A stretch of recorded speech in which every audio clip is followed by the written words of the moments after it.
Welcome to the Hostile Zone. Use your voice, Cinotti hears you.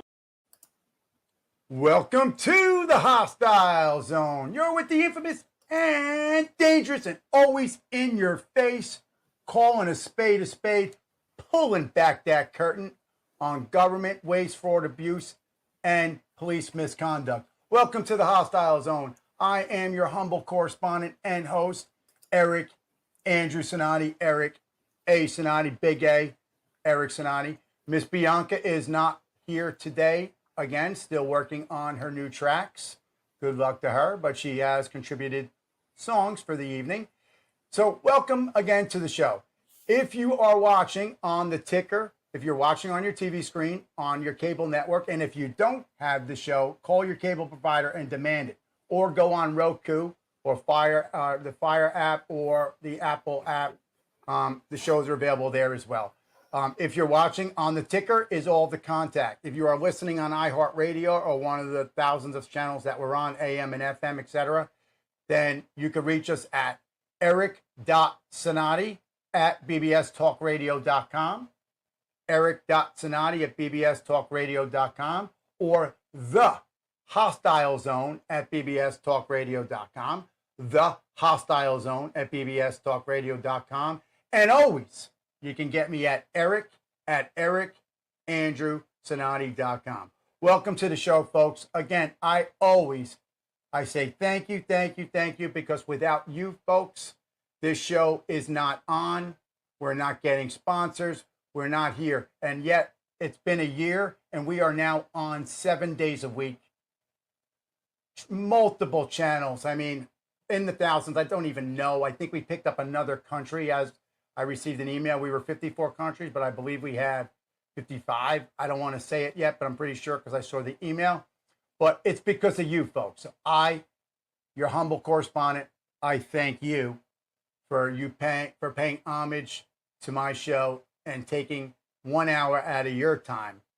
That's very busy, I'm sure, because you have your own personal lives and things that are going on, and you're spending the hour with me because you know you're getting good quality commentary and content. Now, with that, I want to introduce a new member of our staff, but also my executive producer, Carrie. Shout out. Say hi to the crowd. Good evening, everybody. How's your night, Carrie? It's been awesome. Isn't it fun working with me? It's a great. Right? All right. So Carrie handles everything behind the scenes. So when I have a meltdown due to cameras, we all yell at Carrie. I'm kidding, Carrie. I'm kidding. Anyway, thank you for your support, Carrie. You're wonderful. We appreciate you. Thank you. In the studio, we have a new member that has come on from somewhere else. We'll talk a little bit. You don't have to dip your face in. You can just chill there. His name is Tomas. Hello. How's everyone doing? How are you doing, Tomas? Make sure are you nice and clear? Because I can't tell. You got to get close into that mic there. Oh, okay. I'm sorry about that. Hello there. My name's Tomas. How's everybody doing? So tell me, Tomas. Yeah. You got 30 seconds. Tell us who you are and how you're going to contribute to this show and how you're going to keep Carrie and myself and the rest of the team happy. My name is Tomas from Boston, Massachusetts. And Beantown, huh? All right. Yeah. I bring a lot of different kinds of energy. You do. He does. I definitely see points in conversation that need to be addressed. Nice. Very good. I think I can. Yeah. We want you to be involved, jump in, feel comfortable, and pay attention. You're obviously working with Carrie in the background too, but I wanted you to be part of the show. Welcome to the show, Tomas. Thank you. All right. Okay, folks. So, opening monologue.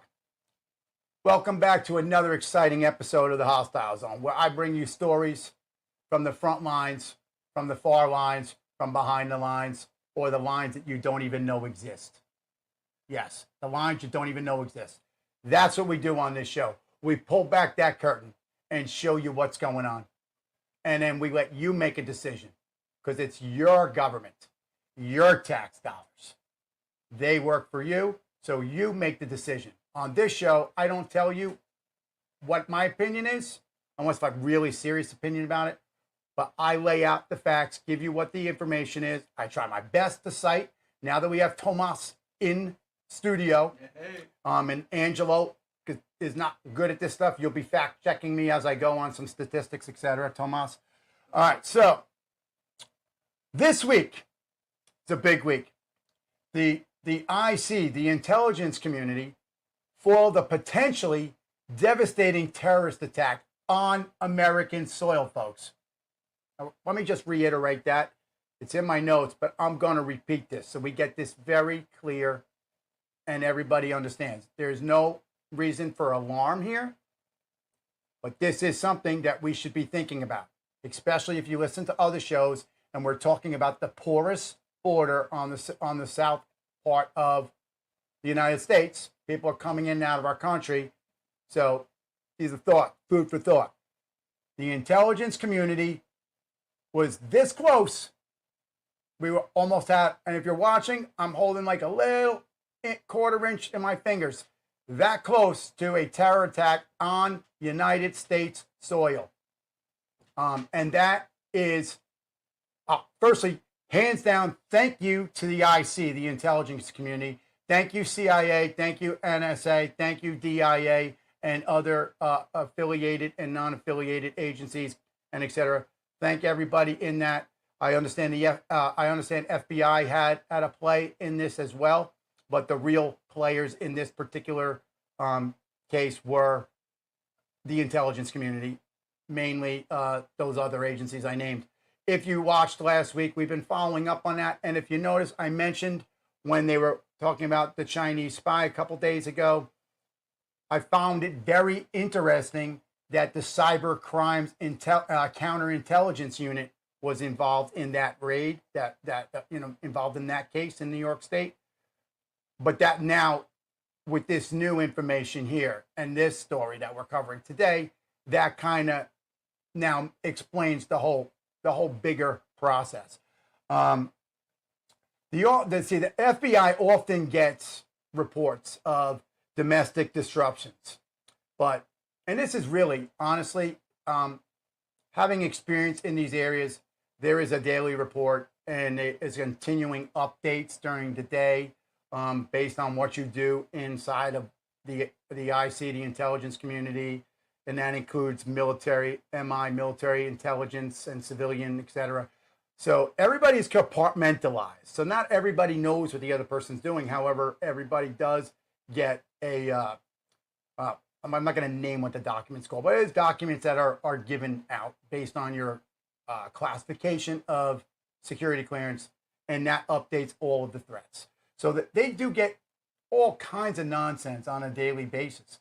They can't possibly follow up on everything, and some of them you got to assume are nonsense, but are they really nonsense? And that is the question. We're going to take a short break, and we're going to come back and talk about what really went down here and how we as Americans need to stay vigilant. Don't go anywhere. Don't make me come looking for you. Ever thought about turning your spare change into serious investments? Let me introduce you to Acorns. This app makes investing as simple as one easy swipe of your credit or debit card. With Acorns, every purchase you make rounds up and invest the difference. Watch your future grow one swipe at a time. Start small, dream big. With Acorns, every bit adds up to something significant. Download Acorns today. Acorns.com/share, or use your smartphone camera and scan the QR code on the screen, or enter my referral code 56XJQPC. Again, referral code 56XJQPC, and get $5 for free compliments of me to start investing today just by downloading the app. Download Acorns now. I'm Eric A. Cinotti, the host of the syndicated radio TV talk show, The Hostile Zone, right here on iHeartRadio. Welcome back. I always appreciate when you stick through our sponsor's commercial and you come back for the content. So I appreciate it. I really do mean that. I can't express it enough. So we were talking about the reports that come in on a daily basis. I mean, 24 hours a day. If you think about just the stupidness that goes on in every small little town, you know, the nonsense phone calls that come into the police department, even if it's a 2 police officer town and it's 500 people live there, they probably still get 10, 15 calls a night of garbage. Loud dogs barking, all kinds of nonsense. So imagine that's a finite level. Bring that to a macro, where we're talking intelligence community, FBI, etc., other agencies. They're receiving triple those numbers because their jurisdiction is the entire United States. So keep that in mind when you like, if you look at your local paper. You ever look at your local paper, Tomas, and they have like the police blotter and they tell you all the things that happened during the week and you read all the stupid calls they did? Absolutely, man. Yeah. So like imagine like, and you see the nonsense in your little local paper of stuff and you're like, wow. So then if you think of something like this, how many reports they're getting daily? It's a lot. So, but we're going to shift our focus just a hair. We're going to be discussing the more broader intelligence apparatus, the operatives, the analysts, the field agents, and those that work behind the scenes, because there are many. And they are the shadow warriors, the shadow heroes, and they are the people that are putting it all out there for you and for me and for this flag and for this document right here, the U.S. Constitution. They're putting it all out there for you, for all of that. And at the end of the day, they could end up just being a mark on a wall, a gravestone in Arlington National Cemetery that does not say where they were, when they died, what they've done. They may never even be recognized for working for specific agencies. They are, in the industry, silent professionals. Silent professionals that are not there. They work tirelessly, from the analyst to the field agent to an operator to an operative to a spy, if you want to call it like that, to a cyber hacker, to somebody that is involved in behavioral analysis, human intelligence gathering, understanding people, looking at people watching and sitting in a place and looking around and figuring out everything about everybody to ensure the safety of the United States. And but for these individuals that do this for us, they receive no medals publicly. They receive no credit in the papers. You don't see them on the front page. They're not getting a ticker tape parade, but they're there. And that is what we're going to focus on today. These professionals, alongside non-affiliated operatives, managed through handlers and other parties, meaning when I say these professionals, then you have non-affiliated operatives. These are people that the government officially doesn't recognize, and they handle certain things, so their existence is protected and their cover is protected. But they are in grave danger and in grave risk a lot of times because of the intertwinings of all the different agencies they have to deal with and maintaining their cover. A lot of times in a job that's not actually the job that they do. That's we call their forward-facing job. So you could be lined up to be anything, and they have to go through that training for that position.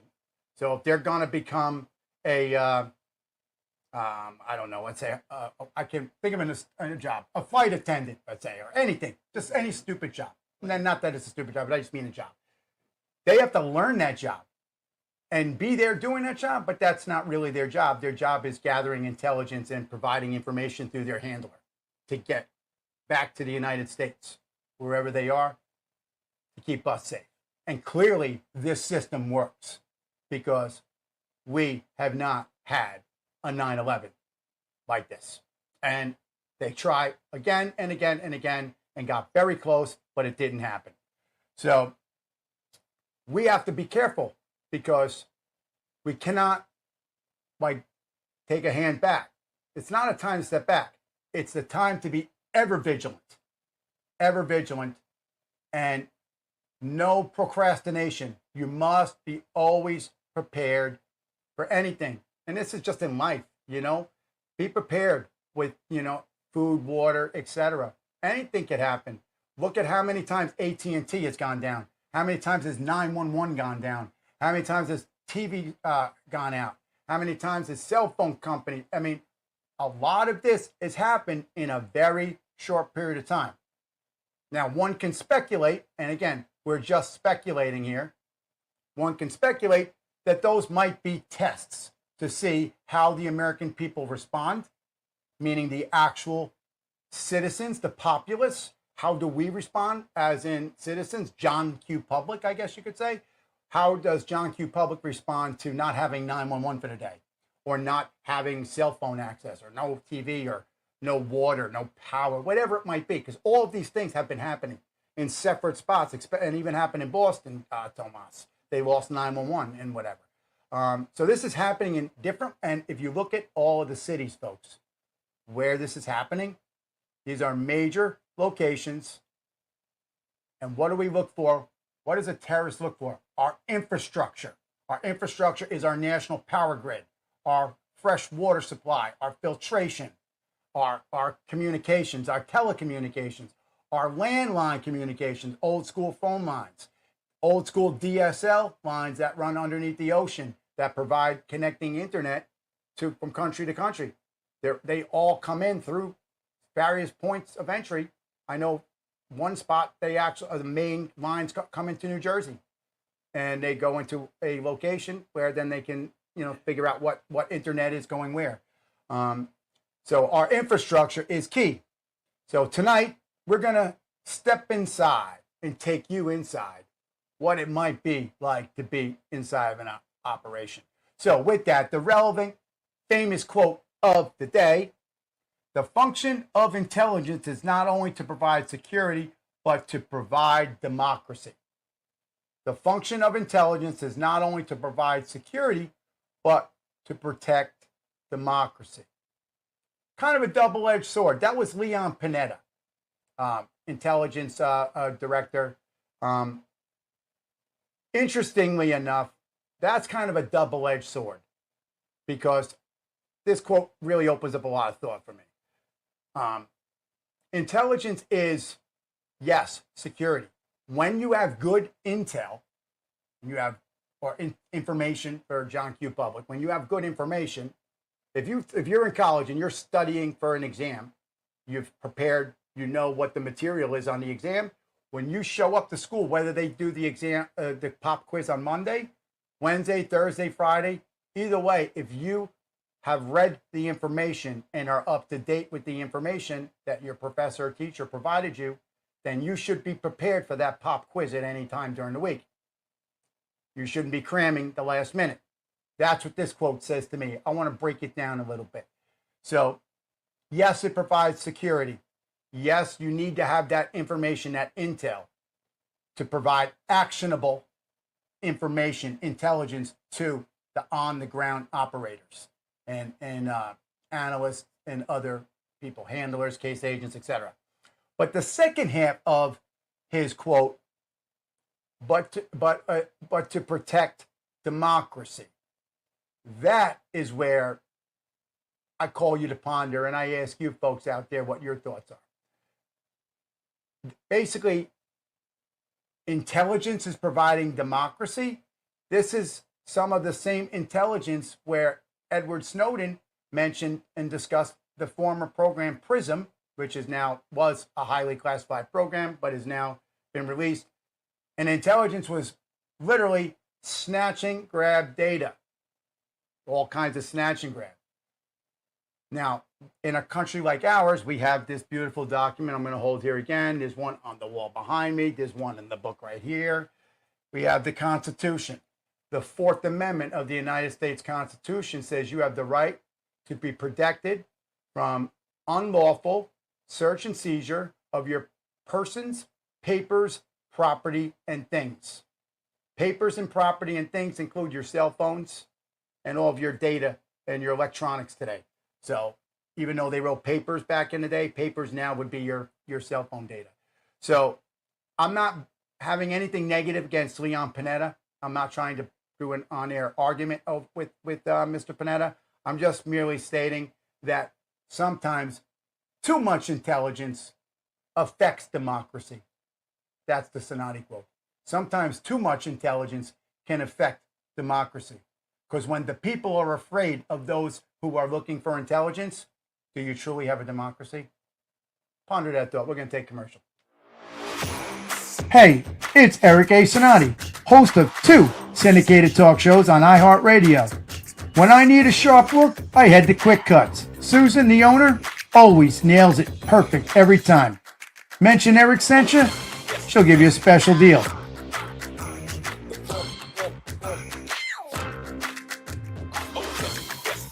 Call 910-371-5510 to book now. Welcome back. Welcome back. As always, thank you for sticking through the commercial. We really count on our sponsors and commercials, and we appreciate that you stick through and come through, and we appreciate our sponsors. Now, I just want to go back 1 second. I was just analyzing Leon Panetta's quote here. I'm not having any opinion on what he meant. I don't know the context behind this sentence, because a lot of times you can extrapolate a sentence from a page and it means something else. But then if you look at the rest of the page, it really has absolutely nothing to do with that. So I don't know the context in which this statement, the true context behind it. So I'm not calling or passing judgment. I'm just saying we do know that Big Brother needs a big brother and another big brother and a father, making sure that somebody's always watching so that the person in the level next to them, to the right of them, above them, is not violating their oath. At the end of the day, we all have taken an oath. I do solemnly swear to support and defend the Constitution of the United States against all enemies, foreign, domestic, etc. You take that oath. So who's watching to make sure that somebody's not compromised or it just didn't get too far? And that's kind of what Edward Snowden and the WikiLeaks thing put out years back, that it was just getting out of control. So I just wanted to put that preface in there that the quote from Leon Panetta was good, and I just gave my opinion of the democracy section. But the purpose of the quote underlines the role of intelligence operatives in maintaining both security and the core values of a country. Now, that's very true. That is very true. I'm going to repeat that. This quote underlines the role of intelligence operatives, and this includes all of the people in the IC, the intelligence community, at whatever position they do, whether it be affiliated, non-affiliated, operational, non-operational, analyst, whatever it might be, a handler, whoever you might be, a contractor, etc. But you must maintain the core values. You must maintain what the founding fathers and the very fabric that makes the United States as great as it is this document on the wall and the one in the book here, the Constitution. That is our core values, and you have to adhere to that. Safety does have a paramount, and what we do outside the United States to bad actors in foreign states that are adversaries and might be looking to do harm to America, Americans, American infrastructure, it's a different ball game, folks.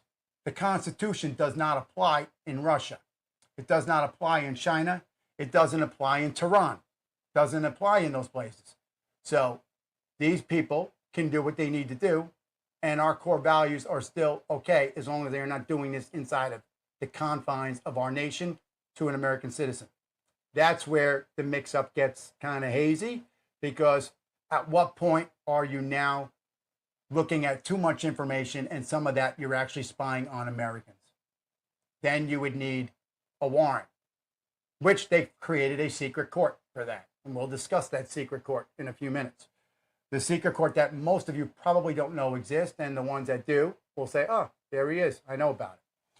So the key is, it is a delicate balance, truly. A delicate balance on a daily basis. And if you are on the front line at whatever level, and you get these actionable reports, these actionable intelligence, or you are one of the parties involved in either the transfer of intelligence through a handler to a case agent back to the United States or wherever it might be, to a consulate or wherever, or a black site, or a station chief or whatever, then you have to look at all of the things that are happening every day. And it's a very difficult job because they have to look at the micro, everything, and the macro. Very difficult. Think about the amount of weight on somebody's shoulders. One little mistake and that plot that was going to happen here on our soil would have happened.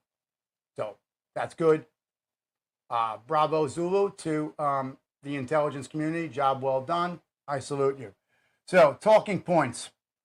The intelligence community's role in preventing the attack was paramount. This week, operatives from multiple agencies within the intelligence community, including CIA and NSA, intercepted communications that revealed a terrorist plot aimed at disrupting key United States infrastructure. Okay, you're hearing it right here, folks. I'm gonna say that again. This week, operatives from a multitude of agencies in the intelligence community, including CIA and NSA and other agencies, whether named or unnamed, intercepted communications that revealed a actionable, meaning credible, actionable plot to disrupt the United States on our soil to hurt our infrastructure. Intelligence agencies use advanced surveillance tools and what I said before, human intelligence. That is tradecraft in itself. That is being able to go into a public place, change your look, and change an accent, change your complete look, and go from one thing to the next, and be able to merge in and gather human intelligence by your one-on-one interactions with the people that they're meeting with and that they're seeing in their forward-facing position, right? Whatever job they might be. Could be a bartender. That's their forward-facing position.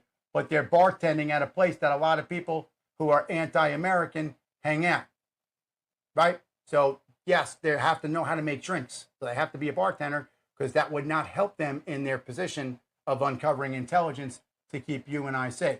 So they would have to know how to be a bartender so they can go and do that. They would know if they were a firefighter in a town, let's say close to New York, and they wanted to be monitoring stuff.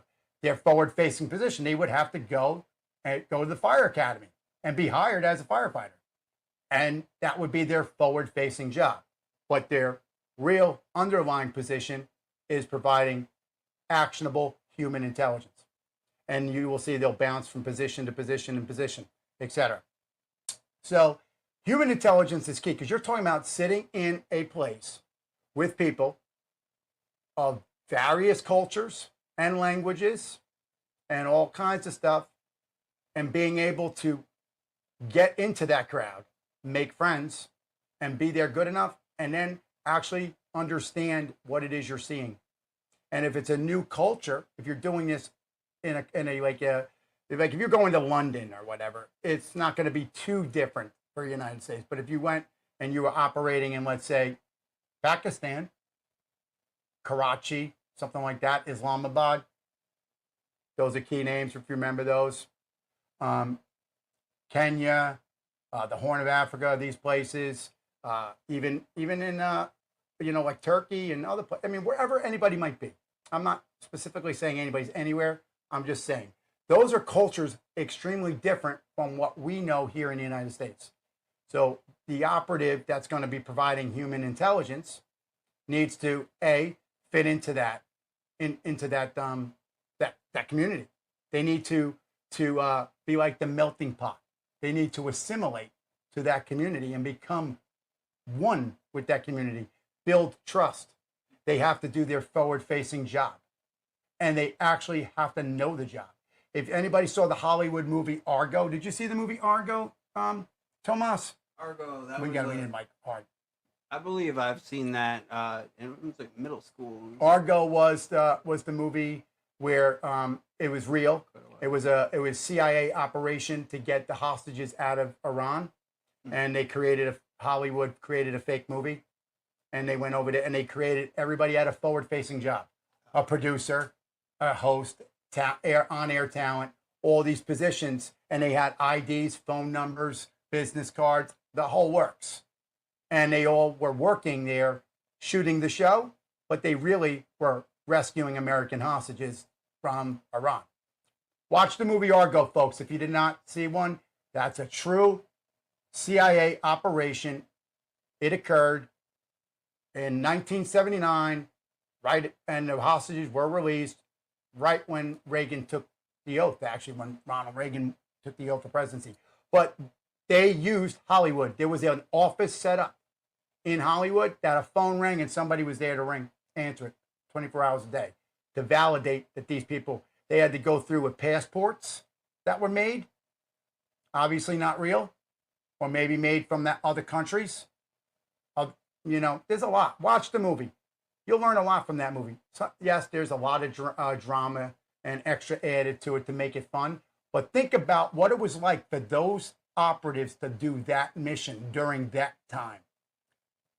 The amount of heat on these people, had they had been caught operating inside of Iran to rescue our hostages. Think about that. That is human intelligence. They had their forward-facing job. Somebody was a cameraman, and they had to film footage. And actually, Iranians looked at the footage to see that they were filming. So they actually had to film scenes and actually make it look legit with actors and all this stuff. Watch the movie. It's really a great movie. It'll really blow your mind because nothing is as it seems, folks. Nothing is as it seems. And the best thing that's happened is right in front of your eyes, and you don't see it happen. When somebody's looking around and they're casing a joint, you see them. They're caught. What's done is done right in front of people's eyes, and they never see it because they just assume it couldn't have possibly happened. I didn't see that. That guy didn't do that. That woman didn't do that. That is tradecraft, and that is why we are safe today. So these individuals provided crucial data, vital data, that literally put a stop to a potential devastating attack on our soil and our infrastructure. And it's only the beginning. They're not going to try one time. We know this. And, I'm going to say it, and you may not like it. It's not if, it's when. Let's get real. Everything is when. Everything's when. Let's be real. Everything at some point could happen. Everybody is going to die. That's just life, right? And somebody's going to be born every day. People have a hate towards America. They are trying every day, every possible way to attack, disrupt, and hurt us. Now, also, let me define terrorism for you, okay? Let me give you a quick definition. On that note, actually, I'm going to give you a definition after these breaks. Don't go anywhere. At the Rembrandt Law Firm, we understand the importance of your constitutional rights. We truly care that we must get a client their desired result. If your freedom is compromised in any way, you call us. We do immigration, state and federal criminal defense, personal injury, bankruptcy, DWIs, family law, real estate law. We want you to be confident in our ability to represent you. Welcome back, folks. Welcome back to another exciting section of the Hostile Zone. Your humble correspondent, Eric A. Cinotti, here to tell you what it is, a fact, calling a spade a spade. So before we went on a commercial break, I was about to give you a definition of terrorism. This might be a different definition than you would be thinking in your head.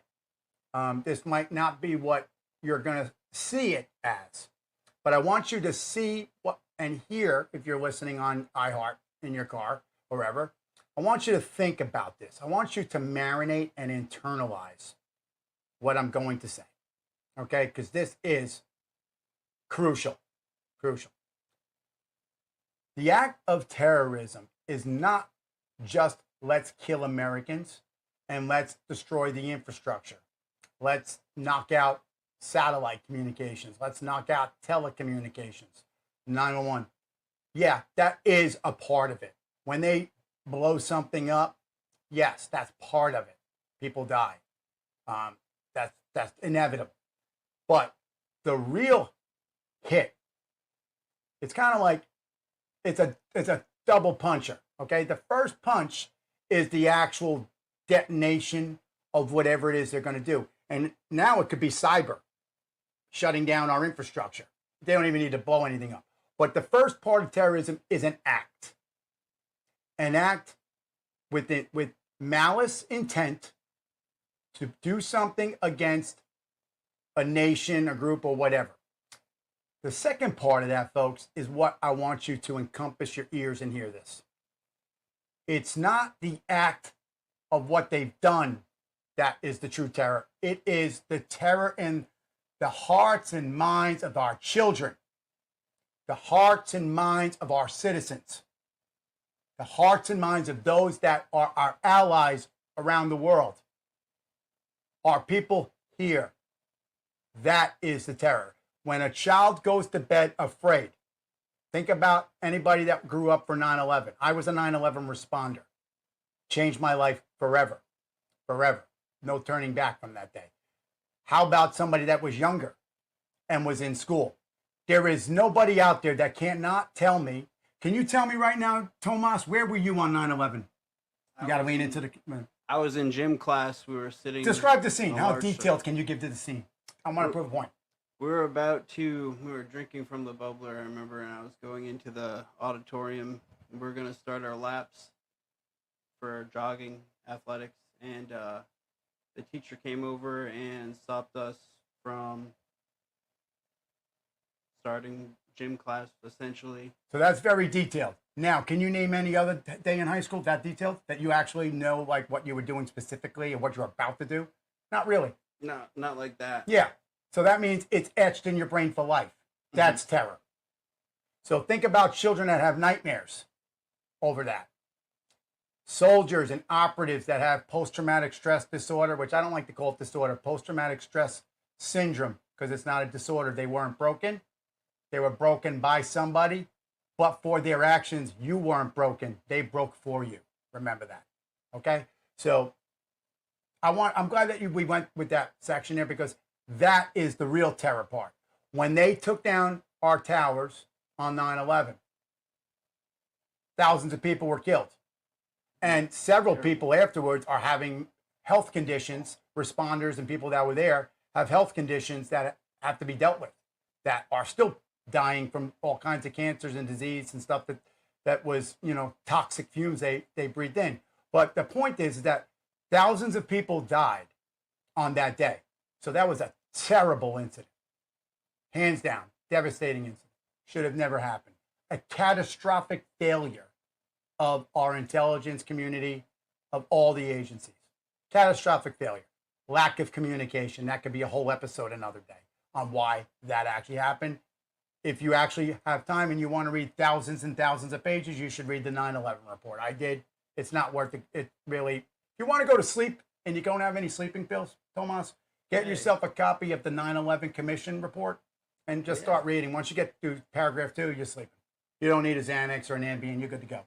So those towers came down. Thousands of people died. But think about how America has changed in all the years past that. We no longer have the same freedoms at the airport that we do, right? A whole Department of Homeland Security. Tom Ridge was the first secretary of, he was a former governor. He was appointed by President George W. Bush to be the secretary of a new department, the Department of Homeland Security, that did not exist before 9/11. Most people don't know that. There was no Department of Homeland Security. You had your other agencies, but there was nobody actually worrying about security because we were kind of dumbfounded in thinking nobody would do this. So it created a department, which then created the government takeover of security in the airports. When you used to go to the airport, it was a private security guy, barely wanted you. You all know how we got on an airplane before 9/11. And you know now that you take your boots off, your shoes off, your belt off, your laptop, you're standing on your hands in the air, spinning around. They're doing, and that is terror. That's terror. It cost us trillions of dollars in just the creation of these departments. Because then Homeland Security, then you got TSA, right? The Transportation Safety. So those are your agents that are out there. You know, they got the gold badges, and you know they're there when you get to go on to, you know, to get into the airplane when you get to a certain port in the airport. All this costs trillions of dollars, and that is not including military conflict that we've been involved in for more than 20 years. Most recently, we pulled out of Afghanistan in a hideous, hideous way. That's a whole other conversation for another day. That video alone, watching of the airplane, of U.S. military plane leaving Afghanistan and people running to climb on the plane. These were people that were allies of the United States, people that helped the United States to form democracy for those own people, and they were left behind. We left trillions of dollars of equipment in Afghanistan that we know now is being used against us. Fact. That equipment was left behind. Beautiful equipment, armored vehicles, weapons, all kinds of things were left. Literally, individual military members were told to leave their gear behind. Body armor was left. I mean, literally personal items were left because they could not fit it on the plane and they wanted out of Afghanistan that fast. That is a catastrophic failure in my book. But bringing us back into the point where that was terrorism. That is what I wanted you to hone in on your head, in your ears if you're listening and if you're watching. It's not just the buildings that fell. It's how your life, my life, and our children's lives are forever changed in this country. The certain freedoms and protections we had before 9/11, we no longer have. And that's just a simple fact. And I guess you got to weigh the options, security or privacy. I don't like to say that because I Constitution all the way, but also I've seen the dirty grit of what goes on in the world. And if you knew a quarter of the things, if you knew 1% of what goes on around the world and what threats we face on a daily basis, 24 hours a day, then you might get jaded a little bit. And that's how I think we ended up down the road where Edward Snowden released the PRISM project. He whistleblew on that because I think everybody was like safety, safety, safety. And we started falling down that because we saw in person what was going on the ground. We were reading actionable data. We were hearing, listening, analyzing, knowing what was going on. So somebody had to juggle that in their head. Where does the Constitution start and where does it end? Now, historically, outside the confines of the United States, and if not a citizen, then it's not an issue. But there are a whole bunch of policies with the United Nations and other stuff, which we're not going to get into. But I wanted you to understand that definition of terrorism. I hope that cemented or lamented and you thought about it, because nobody's life has ever been the same. And had this attack occurred, and it was close, very close, this one.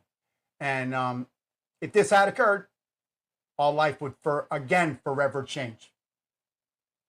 This is why I call on this show all the time. We need to unify. We're Americans. I don't care what pronoun you use. I don't care what color you are, what religion you are. If you are here in this country and you truly love this country, you love the freedoms that we provide in this country, then we need to look past the other nonsense.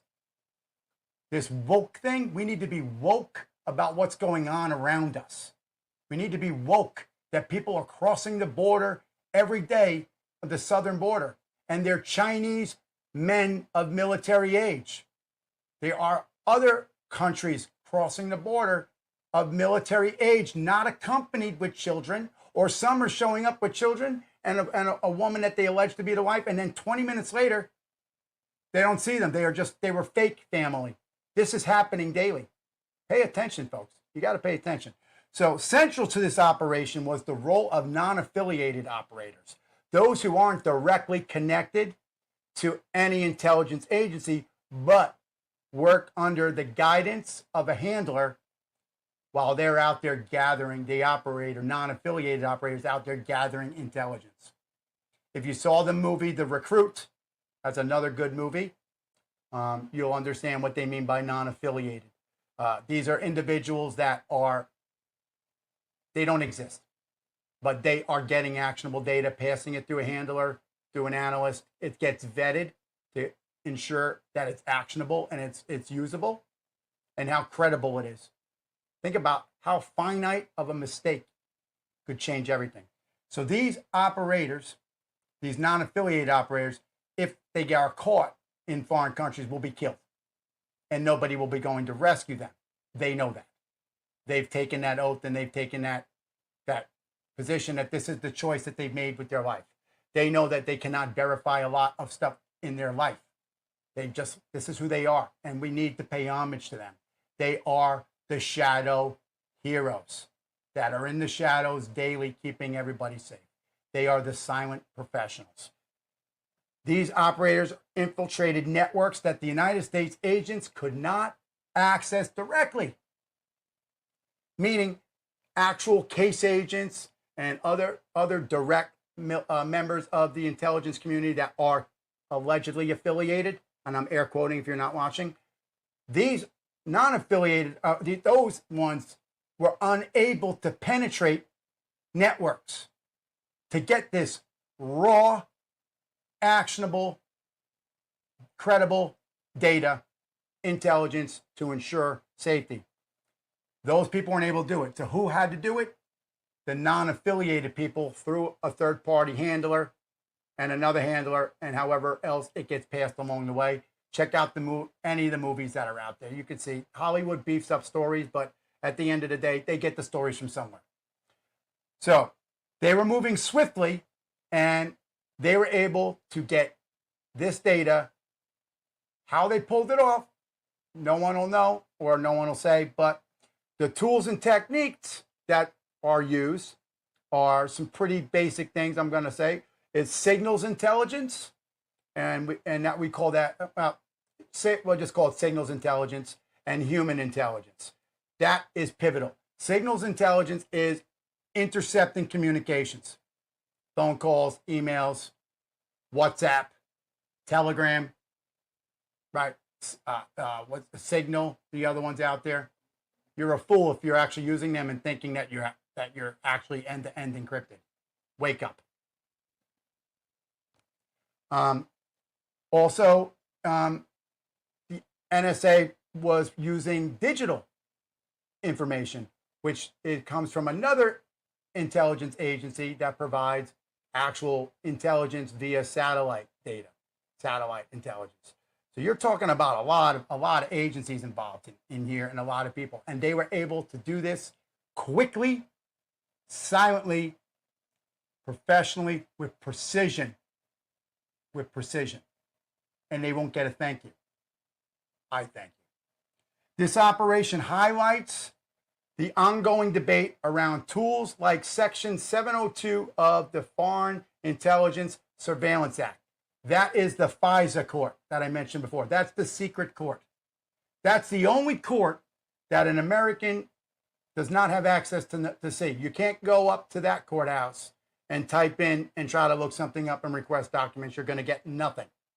That's those courts, when it is an American citizen or an American business or whatever it is, that they're going to be looking and they need and it might be in this document, the United States Constitution, if there is a question to somebody's Fourth Amendment right to privacy, it may have some sort of connection. FISA would be the court to review that and issue secret warrants overriding the Constitution. Very pivotal thing. We could do a whole episode on FISA. We're not going to. Cross-agency collaboration. The success of this mission results in seamless collaboration between CIA, NSA, DHS, and I'm going to throw it out there, DIA, MI, and the rest of them. They were actually sharing information, which is how 9/11 happened in the first place. People weren't sharing. But the seamless sharing and collaboration between these agencies, information sharing, made all the actionable intelligence much more actionable, much more credible. Remember, we talked about compartmentalization. Multiple people working in an agency, and they might be friends, but they don't know what this guy does for work. And this one doesn't know what that one does. Because that's how you keep it separated. So not one person knows all the keys to the secrets. So when these agencies have to communicate, they may have some very good data in one particular area that they're good at, but another agency doesn't have very good data in this area, but they have excellent in another area. So when now they have this seamless collaboration, now you're talking about having the big pie. And I think that is what kept us safe in this particular incident. Communications are key. We have to disrupt these plots in advance. So we have to get to an operational stage at all times, but not a war action stage. I'm not calling for war, but we need to be vigilant, steadfast, and have resolve. We need to have resolve. We cannot allow terrorists to hurt innocent people, and whether anywhere in the world, and to terrorize our children and to disrupt the lives of everyday Americans. Because again, it's not the incident that people died. It is the aftermath of that incident. So this case underscores the importance of joint efforts in addressing all types of threats, increasing, as I always say, public vigilance. You know, like I say at the end of the show, 360, 365, we'll discuss that at the end. It's part of the end of my show, but stay vigilant, pay attention, notice what's going on around you. Intelligence agencies have warned of increased threat environment approaching. I mean, Christopher Wray of FBI, Director of FBI, said this is the highest we've ever been since 9/11. And he said that a couple months ago. And just think about that. Think about when the director of the FBI stands in front of Congress on live TV and he says, this is the closest we are to being attacked and we have been since 2001. That is alarming. DHS has issued several statements urging the public to remain vigilant and to report any suspicious activity. That obviously goes to stand. If you see a package, if you're in the airport and there's a bag left behind, you know, use your head though. Use common sense, people. Because we don't want to tie up resources somewhere else when the real thing is going on over here. A lot of times they set up a ruse. So this way that place gets raided because they think something's going on there and it's really a ruse. Nothing really was going on there. And all of our resources are now investigating somebody that really is just wanting to be investigated. They're putting themselves on the radar to draw everybody there to watch them so the person over here can do what they want. Stay vigilant. So, summary conclusion. The week we foiled a terrorist plot. Thank you to the intelligence community. It's a primary example of how the intelligence community works tirelessly behind the scenes, 24 hours a day, 7 days a week, for the protection of the United States and our allies. The use of non-affiliated operatives managed by handlers, coupled with advanced surveillance tools and cross-agency collaboration, were key in stopping this attack before it could materialize and be the 1-2 punch. It stopped. As we move forward, we have to have the balance between privacy and security. Like I said with Leon Panetta's quote, privacy versus security. Where is the medium? That's for you to call. Everybody has their own opinion. I say it on the show.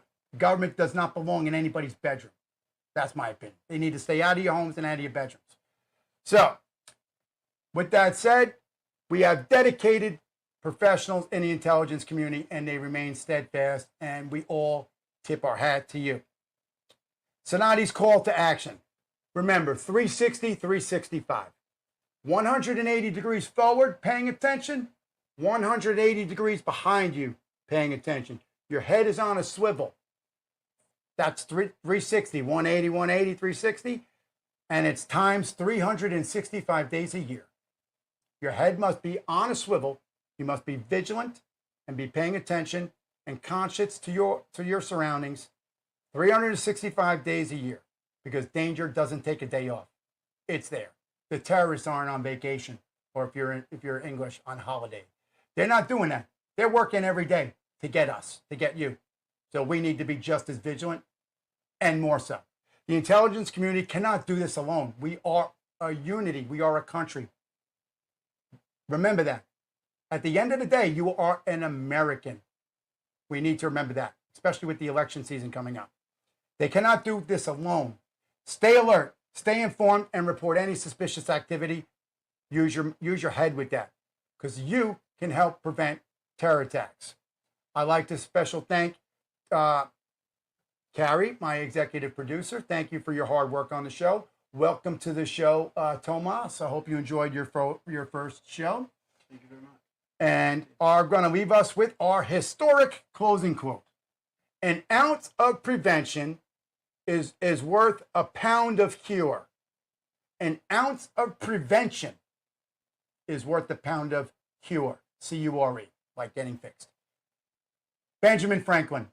This quote reminds us that intelligence work is all about prevention, stopping threats before they become a terror act, before they become an actual incident, combating it before it actually comes to fruition here in our world. Thank you very much, folks. I enjoy every moment of the show. We read your emails. I'm doing the best to respond. We have Tomas on staff and a few more people. We will be getting to your emails. If you have questions, reach out. Don't ever miss a show. We're on 7 days a week, re-airs on the weekends, 2 shows on Monday nights, and the rest of the night we're primetime 9 o'clock. And you can get any single show in every podcast platform with 4.5 to 5 stars in all of them: Apple, iTunes, Spotify, Podbean, and just any one of them. You just Google The Hostile Zone. You'll find a place to listen or watch. Now, Tomas, on your first day, I close out with a funny joke. Why do spies make terrible singers? Into the mic. You got to get close to that mic. Well, let's see. You're never going to get it. I don't know. Because they always have to stay undercover. All right, folks, we're going to take this now to Miss Bianca, who's going to take us out with honor, pride, and glory. And remember, God bless America, and God bless everybody that is out there keeping us safe. I thank you, and I'll see you tomorrow night. Bring it to Bianca. Oh, say, can you see by the dawn's early light what so proudly we hailed at the twilight's last gleaming, whose broad stripes and bright stars through the perilous fight o'er the ramparts we watched were so gallantly streaming, and the rocket's red glare, the balls bursting in air, get through the night, that our flag was still there. And she's not going anywhere. Oh, say does that star-spangled banner